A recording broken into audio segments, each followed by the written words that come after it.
Cette émission est une présentation de Lettres québécoises, la revue de l'actualité littéraire. Bonjour et bienvenue à Rature et Lit. Cette semaine, on s'intéresse à l'imaginaire post-apocalyptique. C'est pas d'hier que les auteurs imaginent la fin du monde, mais on dirait qu'elle se rapproche de plus en plus du présent. Aujourd'hui, alors que la planète se meurt, comment représente-t-on la fin du monde dans la littérature? C'est ce qu'on va savoir aujourd'hui avec Catherine Lafrance, Christian Guay-Poliquin et Jean-François Chassé.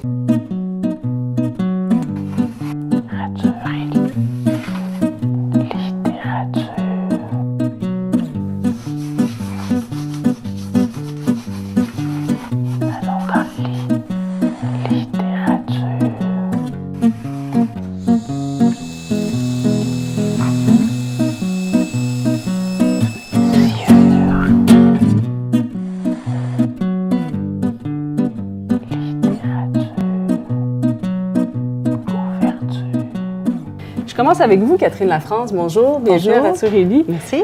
Vous êtes journaliste et animatrice à Radio-Canada, chef d'antenne pour Radio-Canada en français à Toronto. Et vous avez notamment travaillé pour la CBC North à Yellowknife et fait des reportages au Nunavik, entre autres. Exact. Et premier roman qui s'intitulait La saison froide en 2011 aux éditions de la Presse. Et là, vous revenez avec Le retour de l'ours, publié chez Druide. Oui. Donc, deuxième roman, et c'est un roman d'anticipation, une fable écologique qui se situe dans un petit village du Nord, 150 ans après les grands cataclysmes écologiques, et c'est le seul village qui a survécu. Et on annonce le retour de l'ours blanc, qui signifierait retour à un écosystème finalement fonctionnel, mais personne ne croit le vieux vigile qui a vu l'ours. Et là, on va suivre donc 3 générations.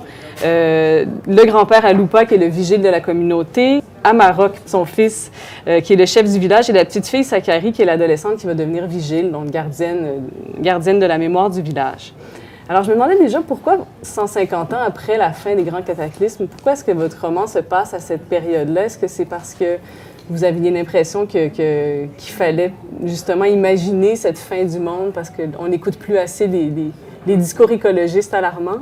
Bien, 150 ans, c'est un peu technique. C'est parce que je voulais laisser à cette communauté le temps de s'installer et d'avoir à faire un effort pour préserver sa mémoire. Donc, moins de 150 ans, c'était pas assez long. Ouais. Plus de 150 ans, ça aurait été une nouvelle société. Ouais. Et c'est écrit par quelqu'un qui vient d'Amérique du Nord. Je viens d'Amérique du Nord. Et on le voit, après 400 ans, un pays se détache de ses racines et se détache de ceux qui l'ont fondé. Il fonde sa propre société. C'est un peu ce qu'on est devenu ici, chez nous. Ouais. Et ça n'a plus rien à voir avec ou presque, en fait, oui, il y a des liens, mais ça n'a plus rien à voir avec les sociétés européennes qui sont arrivées ici, qui se sont installées ici. Donc, dans cet esprit-là, 150 ans me semblait la bonne période. Pourquoi après les grands cataclysmes? Bien, c'est une façon de regarder le présent. Pour bien voir le présent, comme pour bien voir n'importe quoi, il faut prendre la distance, soit sur le terrain, c'est ça. Alors, soit dans le temps, soit d'une façon ou d'une autre. Ça a été la mienne, de voir le futur parce que, et de créer, et d'avoir un moment où les gens cette société est en péril, pour que ces gens-là aient à retourner dans le passé, se souvenir du passé, voir comment ça s'est passé pour ne pas faire les mêmes erreurs. Nous connaissions le froid sur le bout de nos doigts, avant. Nous avions tellement de mots pour parler du froid et pour décrire la neige aussi, tellement plus de mots que maintenant. Tout ça s'est perdu quand les glaciers ont commencé à fondre et à craquer et à se détacher de la banquise. Avec eux, notre monde s'est envolé. Ce ne sont pas que nos mots que nous avons perdus, c'est notre mémoire aussi. Et puis pourquoi le Nord? Pourquoi est-ce que vous situez ça dans le Nord? Est-ce que c'est une région qui, selon vous, va survivre après les... C'est un peu ma maladie mentale. J'adore le Nord, j'ai vraiment une passion pour le Nord. Mon premier roman se déroulait dans le Nord aussi, donc c'est quelque chose qui m'intéresse. Pour toutes sortes de raisons, il y a toutes sortes de symboles dans le Nord, la liberté, l'isolement, et c'est très intéressant, je trouve. Mais oui, parce que pour écrire Le retour de l'ours, j'ai misé sur la mémoire génétique aussi. De génération en génération, ils se sont transmis, dans le roman, ils se sont transmis la mémoire et l'histoire, mais c'est une tradition orale avec tout ce qu'elle peut comporter de défauts et de faiblesses. Mais j'ai misé sur la mémoire génétique et je pense les peuples qui vivent dans le Nord depuis beaucoup plus longtemps que nous et qui sont convaincus qu'ils vont continuer à y vivre beaucoup plus longtemps après. Donc, il se dit partout dans le Nord, dans toutes les communautés, que ce soit en Sibérie, que ce soit dans le Nord du Québec, au Nunavik, c'est l'homme blanc, entendons-nous, c'est une image, c'est-à-dire ce qui n'est pas autochtone ne fait que passer. Ah oui, c'est intéressant. Alors, on était là avant et on sera là après. Donc, je trouve ça fascinant et il y a une espèce de mémoire génétique qui a toujours permis à ces peuples de survivre. Et j'ai bâti là-dessus. Puis, pensez-vous que c'est à travers justement la mémoire qu'on va peut-être réussir à survivre à la fin du monde? Si elle arrive? En fait, dans le retour de l'ours, la civilisation dans laquelle on vit nous, qui est la civilisation moderne, celle qu'on connaît actuellement, ne survit pas justement parce que c'est une société fragile. C'est une société qui base son existence beaucoup sur la technologie et qui croit, qui ne voit pas venir la fin et qui ne connaît pas sa faiblesse. Et c'est pour cette raison et c'est ce qui la perd finalement. De ne pas voir venir. De ne pas voir venir, exactement. Ouais. Et vous écrivez dans Le Retour de l'ours, « Des régions ont été englouties, la terre a fini par s'ouvrir et avaler les gens et tout ce qu'ils avaient construit. Ils se sont retrouvés dans ses entrailles et ceux qui n'ont pas été avalés par elle ont été brûlés vifs parce que la terre est devenue comme une boule de feu. » Alors, c'est vraiment la revanche de la nature sur l'homme, sur les hommes. Et croyez-vous qu'on est arrivé à un point de non-retour et que c'est ça qui va arriver? Bien, c'est drôle parce que je lisais, j'en parlais justement avant l'émission, je lisais un article récemment d'un spécialiste, si ma mémoire est bonne, britannique, qui disait « Nous sommes arrivés à un point de non-retour. » Ce point de non-retour, on sait qu'il va finir par arriver. Si on continue, on est à 2 degrés de réchauffement moyen de la Terre. On est à 2 degrés de perdre le contrôle. Oui, c'est plus 10 ou 20, là, c'est 2 degrés. Et comme on ne fait rien pour diminuer notre empreinte écologique et diminuer les gaz à effet de serre, on est condamné, on va arriver à ce que les températures vont monter de 2 degrés. Il aurait fallu déjà corriger le tir il y a encore 20 ans. On ne l'a pas fait, même il y a 10 ans, et on ne l'a pas fait, et on ne le fait pas maintenant. Et donc, c'est facile de prévoir que la température globale de la Terre va augmenter de 2 degrés. Et ça, c'est minuit, là. Il est minuit moins 1 et on va arriver à minuit. On ne change pas les comportements, c'est ça? On ne change pas les comportements. Donc, c'est presque inévitable. Oui, je pense que si on n'est pas arrivé à un point de non-retour, on va y arriver. Ça ne veut pas dire que c'est la fin du monde. C'est la fin du monde dans mon roman. Ça ne veut pas dire que ce sera la fin du monde, mais ce sera la fin du monde tel qu'on le connaît. En tout cas, ça, c'est sûr. Là. Il y a plusieurs fins du monde. Là, je vais m'adresser maintenant à vous, Christian Guay-Poliquin. Bonjour, bienvenue. Bonjour. Narrateur et dit, vous avez imaginé une autre fin du monde aussi dans votre roman. Vous venez de terminer une maîtrise, d'ailleurs, sur l'imaginaire de la fin à l'UQAM, qui s'intitulait « Au-delà de la faim, mémoire et survie du politique dans la fiction d'anticipation contemporaine ». Et là, vous publiez un premier roman, Le fil des kilomètres, publié à La Peuplade, qui est une sorte de road novel pré-apocalyptique où un mécanicien qui travaille dans une raffinerie de l'ouest d'un pays qu'on imagine être le Canada décide de retourner dans l'est pour retrouver son père, qu'il n'a pas vu depuis longtemps, qui perd la mémoire. Mais il y a des pannes d'électricité majeures qui paralysent le pays, donc son voyage va être extrêmement difficile juste pour se ravitailler, l'essence se raréfie. C'est un voyage de plus de 4000 km qui finalement devient une sorte de road trip de fin du monde. Ça peut faire penser un peu à la route de Cormac McCarthy, sauf que, comme je le soulignais, on est dans un univers pré-apocalyptique. Alors, je me demandais déjà pourquoi est-ce que vous avez choisi ce moment-là?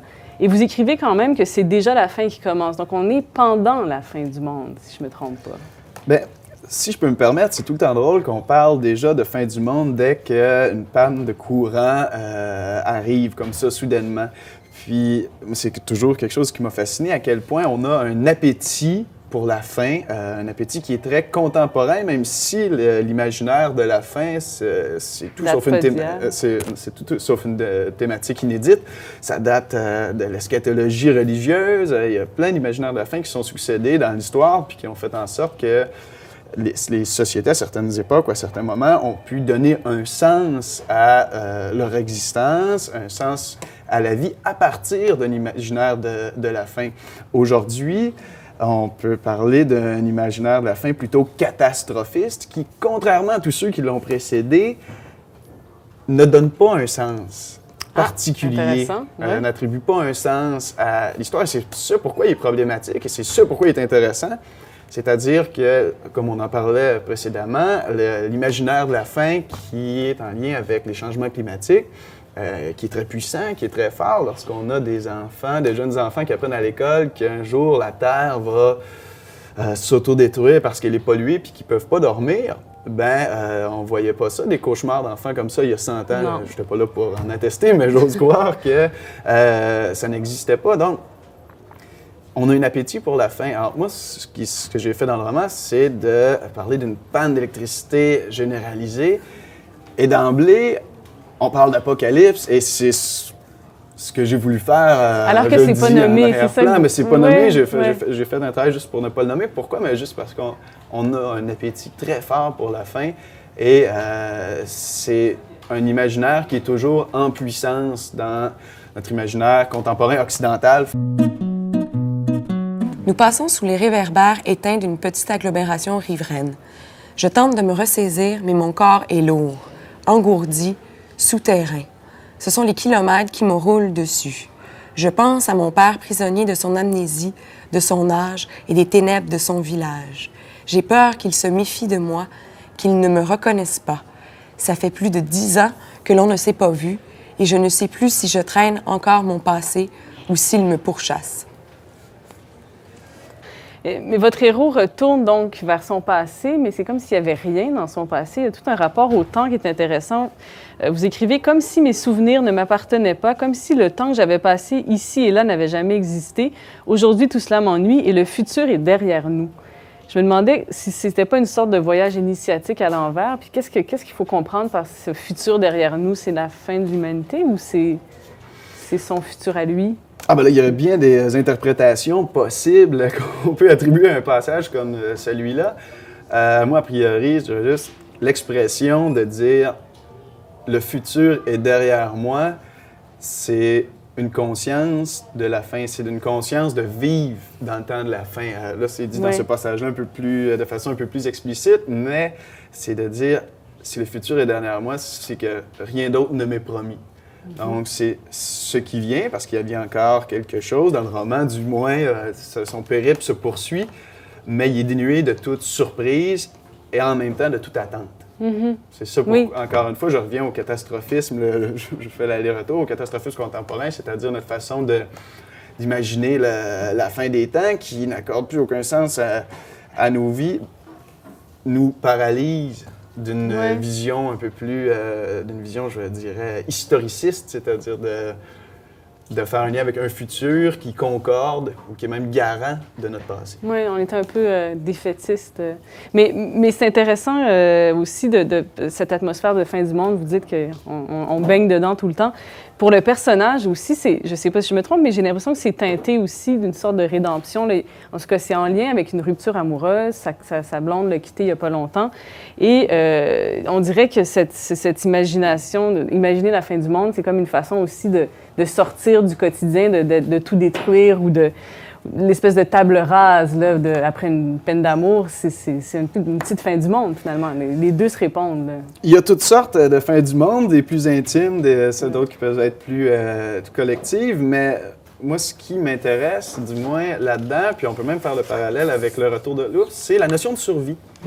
C'est comment une fin du monde implique une survie, voire une certaine pérennité à travers la fin du monde, qu'elle soit intime dans le cas d'une peine amoureuse ou qu'elle soit collective dans le cas de grands cataclysmes. C'est la notion de survie et le parcours du personnage qui peine à trouver de l'essence et de la nourriture pour continuer.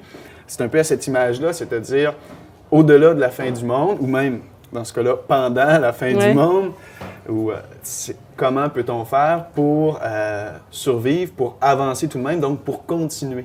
Il y a aussi dans votre roman une sorte de poésie du fin du monde. Je me permets de lire un passage que je trouve très beau. « La lumière du jour encercle la chaussée en plongeant ses longs doigts dans cette terre jaune où seule l'attente fleurit. Rien ne bouge en ces lieux, sinon ma voiture qui toujours arrive et disparaît. Au loin, sous ce ciel de plomb, même les éoliennes n'osent pas tourner. Elles sont figées comme si le cœur du monde avait cessé de battre. » Je me demandais s'il y avait quelque chose de beau dans cette fin du monde. La fixité du paysage, la ville plongée dans le silence et le chaos, il y a quelque chose de presque apaisant. Bien, dans l'imaginaire, disons, apocalyptique, contemporain, moi, j'ai toujours une intuition qui est très personnelle, mais ou une conviction que je me dis, à la fin du monde, lorsqu'elle arrivera, il y a une chose qui est sûre, aussi tragique puisse-t-elle être, c'est qu'elle sera esthétique. C'est-à-dire que la fin du monde, en termes de pigments et de couleurs et de son. paysages, est un spectacle d'une démesure qui est digne des cultures occidentales. Oui, exactement. Donc, c'est dans cette soif-là de démesure, en fait, c'est ça, comme on disait tantôt, qui est très occidentale, que nos imaginaires, je dirais, comme vous avez dit précédemment, comme je suis nord-américain, notre imaginaire d'occidental, voit quelque chose qui lui parle, en fait, intimement. Oui. Fort intéressant. On va poursuivre la discussion. On va recevoir Jean-François Chassé qui se joint à nous.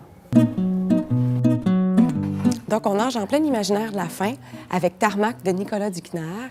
On suit le narrateur, Mickey, qui fait la rencontre d'une adolescente prénommée Oprenda. Mais la particularité de cette personne, c'est qu'elle prédit sans cesse la fin du monde. Elle ne peut pas s'empêcher de prédire la fin du monde. Donc, on est en 1989 à Rivière-du-Loup et Duquesne vraiment s'attarde à interroger, à fouiller l'intérêt de l'être humain pour penser, imaginer sa propre fin. Donc, je vous le suggère fortement. Jean-François Chassé, bonjour. Bonjour. Bienvenue à Radio Rédy. Vous êtes romancier, essayiste et professeur au département d'études littéraires de l'UQAM, spécialiste des littératures américaines. Et comme chercheur, vous vous intéressez aux interactions entre les cultures scientifiques et littéraires, entre autres. Vous avez tout juste. Vous avez publié en 2008 Dérive de la fin au Cartanier, qui traite de l'imaginaire de la fin dans la littérature, mais aussi en 2011 La littérature à l'éprouvette chez Boréal dans la collection Liberté grande, qui est un essai où vous montrez que la littérature et les sciences se contaminent beaucoup plus qu'on le pense, et par l'analyse donc, de textes littéraires qui s'ancrent dans des imaginaires scientifiques. Vous évoquez des domaines scientifiques qui ont influencé la littérature, donc entre autres la bombe nucléaire et la guerre, forcément, la découverte de l'ADN, la génétique, puis plus récemment la technologie, donc les ordinateurs, les robots. L'imaginaire de la fin prend une large place dans l'essai, surtout en ce qui concerne la bombe atomique. D'abord, comment est-ce que vous expliquez, vous, que les écrivains s'intéressent autant à la fin du monde? On sait que les littératures aiment les extrêmes. Est-ce que c'est l'extrême par excellence? Bien, je pense d'abord que, fondamentalement, le thème majeur de la littérature, c'est la mort. Donc, il ne faut pas s'étonner que la question de l'imaginaire de la fin revienne si souvent. À la fois la fin collective, la fin individuelle. Je dirais même que ce qui est un peu difficile, c'est que la présence très forte de la mort dans la littérature fait en sorte que le danger, c'est de voir l'imaginaire de la fin partout, parce qu'on pourrait ou bien se dire l'imaginaire de la fin, c'est purement thématique et c'est simplement quand les zombies nous attaquent ou quand des extraterrestres viennent détruire la planète. Bon, on pourrait dire aussi que avec l'œuvre de Samuel Beckett, on est en plein imaginaire de la fin aussi. Totalement. Alors, il faut voir un peu quelles limites on donne au terme. Je pense qu'il y a des textes qui en rendent compte de façon plus nette. Il y en a qui sont liés effectivement à une thématique importante, mais ça a toujours été là, présent dans la littérature, parce que, on en parlait tantôt, le fait que l'imaginaire de la fin fascine et fascine aussi esthétiquement, c'est aussi lié au fait que c'est comme la mort, c'est quelque chose qu'on ne peut pas voir. On peut l'imaginer, mais on ne peut pas le vivre. Et je pense que c'est le même phénomène qui se produit, en fait, sur le plan individuel. On l'imagine aussi sur le plan collectif. Mais oui, c'est une façon de le vivre que de l'imaginer. Oui, voilà. Et il y a des nombreux imaginaires de la fin aussi à travers les époques. Qu'est-ce qui les influence, en gros? Qu'est-ce qui influence le nôtre, peut-être, aussi? Bien, moi, je pense que l'imaginaire de la fin contemporain, si on veut, on peut le faire, vous en avez parlé tantôt, on peut le faire remonter à la bombe nucléaire. Je pense que c'est le premier moment où, collectivement, les humains se sont dit on est capable de s'autodétruire. Ce qui est intéressant aussi, c'est quand on lit des textes qui paraissent tout de suite après l'explosion des bombes sur Hiroshima et Nagasaki, il y a un renvoi à un mythe qui est le mythe de Prométhée, qui a été associé depuis la fin de la Deuxième Guerre mondiale aux scientifiques. Prométhée, c'est, comme tout mythe intéressant, comme tout mythe en fait, il y a toujours une double lecture possible. Prométhée, c'est, selon les cas, celui qui apporte le savoir, la culture, le langage aux êtres humains et qui, même dans certains cas, façonne les êtres humains. Enfin, au départ, c'est celui qui apporte le feu aux êtres humains que les dieux se réservaient. Donc, c'est celui qui leur apporte la connaissance. Bon, ça, c'est la version, si on veut, positive du mythe. La version négative, c'est que c'est c'est le type qui ne pense pas aux conséquences de ce qu'il fait. Et la conséquence de ce qu'il fait, c'est la colère des dieux qui se venge. Et comment il se venge? Bien, avec le premier imaginaire de la fin, je dirais, c'est qu'il donne à Pandore la fameuse boîte. En termes contemporains, on dirait la belle-sœur de Prométhée, parce que c'est la femme d'Épithémée, son frère. Et la boîte de Pandore, on lui dit, il ne faut surtout pas l'ouvrir. Les dieux lui disent, il ne faut surtout pas l'ouvrir. Évidemment, on ne fait pas ça à un être humain, donc elle ouvre la boîte et ce sont tous les maux qui arrivent sur Terre. Donc, c'est déjà le début de la fin. Tout allait bien jusqu'à ce moment-là, et puis le mal arrive sur Terre, donc tout peut arriver. Et je trouve ça très intéressant qu'un mythe contemporain, qui est celui de la bombe nucléaire, qui a marqué les esprits depuis 60 ans, ait tout de suite été renvoyé à un mythe fondateur de la fin, je dirais, qui est celui de Prométhée. En effet, c'est intéressant. Et là aussi, avec la bombe nucléaire, on en parlait tantôt, mais on a quelque chose de très esthétique, hein, parce que on ne peut pas s'empêcher de dire que quand même, le nombre de posters qui ont pu être faits, qu'on a vu sur des murs partout, d'explosions nucléaires ou de bombes à hydrogène, c'est pas pour rien, c'est parce que les gens trouvaient ça beau. Ouais, c'est quelque chose de fascinant, Mais c'est ça, c'est pas d'hier qu'on imagine la fin, que la fin est proche, comme vous disiez. Depuis la Bible, on nous fait peur avec l'Apocalypse. Mais la différence, j'ai l'impression aujourd'hui, je sais pas si vous êtes d'accord, c'est qu'elle est prédite par la science. Donc, la fin du monde n'est plus juste quelque chose de l'imaginaire, c'est quelque chose elle est rentrée dans la réalité, finalement. Oui, c'est laïcisé, en fait, on pourrait dire ça comme ça, effectivement, jusqu'au 19e siècle, quand même si avec le positivisme, là, il y avait une conception du progrès qui nous projetait du côté de la science. Il reste que c'est vraiment au 20e siècle, je pense, qu'il y a eu cette laïcisation de la fin qu'on doit à la bombe nucléaire encore, mais pas seulement. C'est-à-dire qu'à partir de la fin des années 40, le début des années 50, il y a ça, il y a la découverte de la structure de la molécule de l'ADN qui très rapidement va faire en sorte qu'on va imaginer tout ce qu'on peut transformer chez l'être humain. Et ça aussi, c'est un autre type de fin qui est très contemporain. Hein. Il y a beaucoup de débats actuels, éthiques, sur jusqu'où on peut aller pour transformer un être humain et que ça soit encore un être humain. Bon, il y a des groupes de transhumains qui disent qu'il faut trouver les moyens de se transformer en étant des vrais cyborgs, en ayant des morceaux d'un peu tout sur nous, et puis qu'on va vivre comme ça 250 ans. Et il n'y a pas que les êtres humains qu'on transforme. On transforme aussi sa nourriture, on on transforme tout ce qui l'entoure. Tout ce qui conduit... l'environnement. Exactement. Effectivement. C'est la définition même de l'humain donc, qui est remise en question. C'est là qu'on voit que la fin est aussi double. Elle est connotée d'un côté en étant le point terminal de quelque chose, mais aussi en étant un but. Puis donc, spécialement dans le cas du cyborg, c'est intéressant que la fin de l'homme soit en même temps le but de l'humanité nouvelle. Donc, encore une fois, le paradigme de la fin n'est pas terminal. Il est transparent dans la mesure où il demande à être traversé. Puis on parle d'ailleurs de post-humanité, ce qui est un terme intéressant parce que ça renvoie à une après-humanité, mais c'est pas une fin d'une certaine façon, puisque ça continue. On ne veut pas que ça soit la fin. La question devient qu'est-ce qu'on perd, qu'est-ce qu'on gagne. Voilà. Et quel deuil faut-il faire? Oui, et ça, c'est... D'un point de vue psychologique de l'être humain. Et ça, à la limite, c'est le problème de toutes les inventions. Toute invention importante, il y a des pertes et il y a des gains. Il s'agit de savoir jusqu'à quel point les gains sont plus importants que les pertes. Ça nous éloigne du sujet, puis en même temps, pas tellement, parce que ça nous ramène... C'est parce que la question de la génétique et des possibilités ouvertes par la biotechnologie me semble d'autant plus importante qu'il touche le fondement de ce qu'on est, de ce qu'on est comme espèce, mais comme individu. Qu'est-ce que ça veut dire? Je sais pas, moi, la possibilité que grâce aux biotechnologies, on pourrait faire des enfants parfaits. Qu'est-ce que ça veut dire parfait d'abord? C'est quoi les critères? C'est ça. Si ça permet d'extirper des maladies génétiques héréditaires épouvantables, ben c'est très bien. Mais si ça permet de choisir des enfants à la carte en disant l'humanité n'est plus naturelle, j'ai décidé que moi, c'est une petite fille que je veux, puis je veux qu'elle ait les yeux bleus puis les cheveux blonds. Là, c'est autre chose. Sans compter qu'il y a une série d'éléments d'ordre financier là-dedans, pas nécessairement très sympathiques, qui entrent de compte. Il existe, depuis toujours, un nombre incalculable de variations sur l'imaginaire de la fin, liées sans doute au sentiment de finitude propre à l'humanité.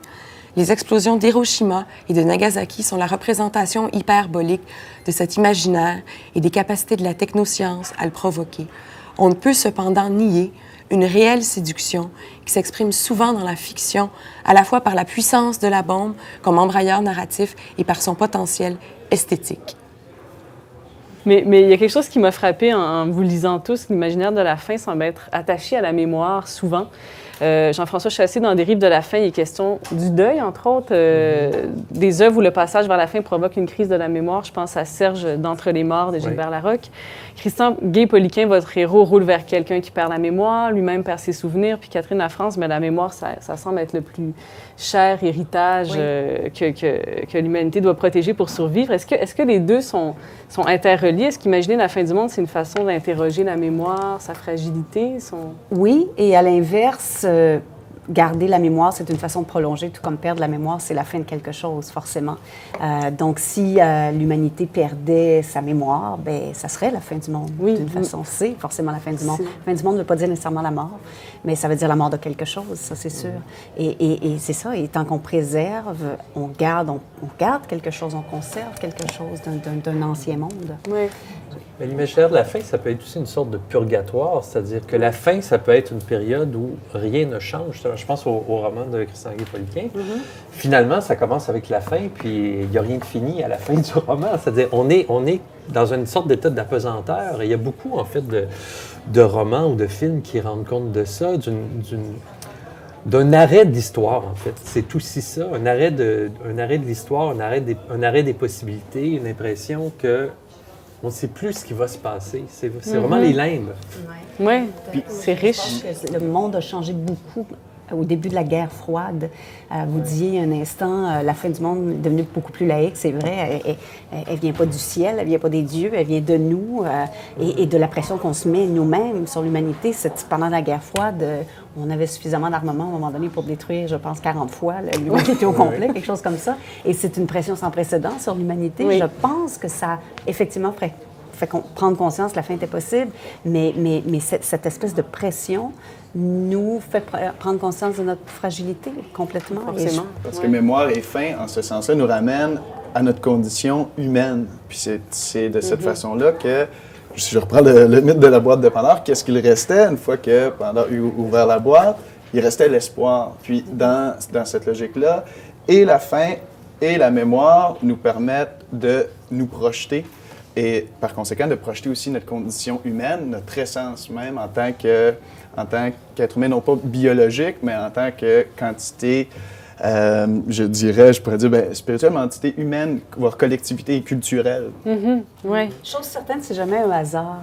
C'est toujours une punition ou c'est toujours une conséquence. Et ça, je pense que cette peur-là, ça fait partie de cette peur-là qu'on a, que nos actes, nos actions vont nous amener à être punis. Ça arrive jamais. Je me souviens pas qu'on ait pensé que ça soit arrivé par pur hasard. Non. C'est toujours l'effet, le résultat de quelque chose. Tout à fait. Jean-François Chassé, dans la littérature à l'éprouvette, vous écrivez que l'idée d'apocalypse rend facilement béat. L'explosion nucléaire est une de ces manifestations métaphoriques les plus prégnantes. Je me demandais pourquoi l'apocalypse rend béat, puis c'est une métaphore de quoi? Parce que j'ai l'impression que c'est lié à un désir de destruction aussi. On parlait tout à l'heure de soif de démesure. Est-ce que c'est l'explosion nucléaire? Un beau lapsus. Est-ce que c'est pas aussi un fantasme de refaire le monde, finalement? Bien, c'est le fantasme de la table rase, c'est sûr. Il y a aussi, je dis que ça rend béat, bon, c'était un peu ironique dans mon texte, mais c'est aussi cette idée qu'on ne sait pas quoi en penser. Chez les philosophes, depuis toujours, on dit quelque chose qui ressemble à ceci. On ne connaît pas la mort parce que si on en parle sans la connaître, et si on la connaît, on ne peut plus en parler. Puis on est des êtres de langage, donc on ne connaît pas la mort. Et l'Apocalypse, c'est la même chose. L'idée que tout soit détruit tout à coup, ça conduit à quoi? Ça signifie quoi? C'est comme... En fait, ce qui est intéressant dans l'idée de l'Apocalypse, c'est qu'au fond, contrairement à la mort individuelle, il y a celle d'une mort collective et personne, je pense, a envie de rester seul. C'est-à-dire que l'idée qu'on puisse rester s'il n'y a plus personne, c'est pas intéressant. Rester pour l'éternité. Ce qui est dur dans le fait de mourir, c'est pas le fait de mourir, c'est de savoir que ça continue pour les autres. C'est ça qui est difficile, de ne pas savoir ce qui va continuer. Mais si tout arrête, s'il n'y a plus rien, qui aura envie de continuer? Alors, je pense que c'est ça aussi qui rend béat. Qu'est-ce qu'on fait avec cette idée de la fin? Oui, forcément. Mais est-ce qu'il y a des limites, vous pensez, à esthétiser justement la fin du monde, la destruction? On pense à Hollywood, là, ces innombrables films apocalyptique, là, est-ce que ça génère pas à un moment donné, je sais pas, un goût de la destruction ou... Bien, je pense qu'on soigne nos peurs aussi. Ouais. Là. On essaie de comme on connaît pas la fin s'il y en a une, on essaie de l'imaginer de toutes les façons. Puis l'image nous aide dans le présent, pas dans le futur. Et plus c'est beau, plus c'est facile, mieux c'est. Mais le mythe de refondation est toujours là, puis surtout lorsqu'on parle de l'imaginaire de la fin hollywoodien. On les a nommés tantôt, que ce soit les films de zombies ou toute la pluralité de films apocalyptiques, nous démontrent tout le temps une grande soif du mythe de refondation qui est à la rigueur une reprise du mythe de la découverte des Amériques, c'est-à-dire le désir de refonder une nation autour de valeurs patriotiques très fortes, d'affirmer une collectivité, le sens de sa liberté, de son droit d'autodétermination au-delà de tout danger extérieur. Donc ça, on voit que c'est très, très, très présent dans l'imaginaire américain. C'est un Eldorado de droite. Oui, bien, exactement. Puis en ce sens, moi, je répète souvent, c'est presque un adage, mais une phrase de Frederick Jameson qui dit souvent pour l'imaginaire américain, c'est plus facile d'imaginer une fin du monde qui va faire table rase de tout que d'imaginer quelconque modification dans le système du capital actuel. Oui. Donc, c'est la solution facile. C'est pas faux, là. Et je voulais maintenant revenir sur la littérature à l'éprouvette encore. Une phrase que vous écrivez. On peut supposer que les efforts des écrivains pour prévoir l'avenir en échafaudant sur le plan imaginaire les sociétés et les mondes les plus étranges qui se nourrissent nécessairement de la réalité actuelle valent bien ceux des spécialistes de l'informatique. Un déplacement de la perspective peut aider à mieux imaginer ce que l'avenir nous réserve. Alors, grande question. Je suis d'accord avec moi-même. Non, mais grande question, est-ce que la littérature a le pouvoir de transformer nos perceptions? Je sais un peu ce que vous avez peut-être voulu faire avec votre roman, Le Retour de l'ours, d'imaginer autre chose. On n'est pas contraint en littérature par les faits scientifiques. On peut imaginer n'importe quoi. Le meilleur exemple, c'est Adolphe Huxley avec Le meilleur des mondes en 1932, qui a imaginé quelque chose.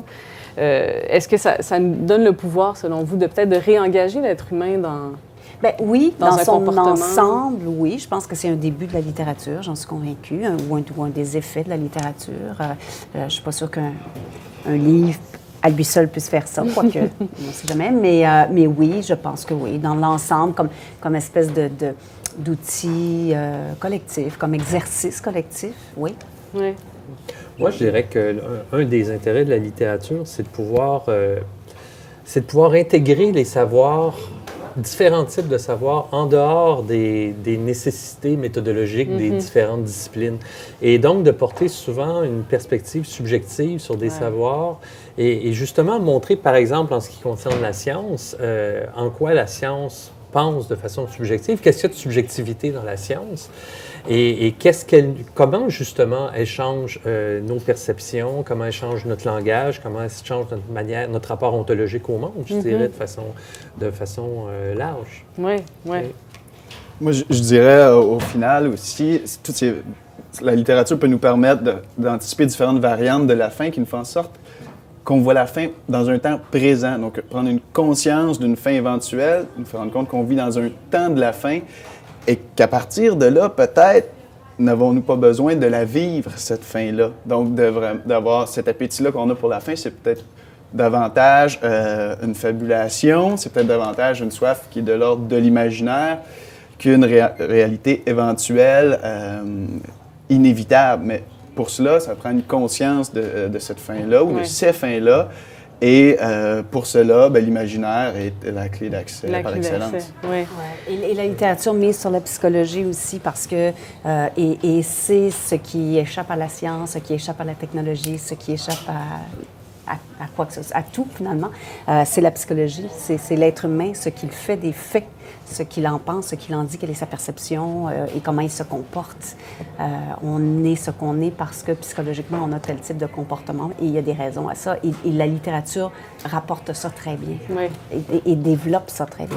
Je pense aussi que cette subjectivité-là que la littérature permet aussi de rendre compte des points aveugles des différentes disciplines. La science se présente comme objective, mais enfin, il suffit de voir ce qu'on pensait de l'eugénisme à la fin du 19e siècle pour bien voir qu'il y avait de l'idéologie derrière. Que l'idéologie est partout. Donc, la littérature est aussi une façon de déjouer et de critiquer, en fait, les idéologies qui sont souvent tapies en dessous de disciplines qui se présentent comme objectives. Et comme absolu. Et comme absolu, comme vérité. Merci beaucoup. C'est ainsi que se termine notre émission Ratureli. Je remercie la librairie Monet de nous accueillir dans ses locaux. Je vous dis bonne lecture. À bientôt.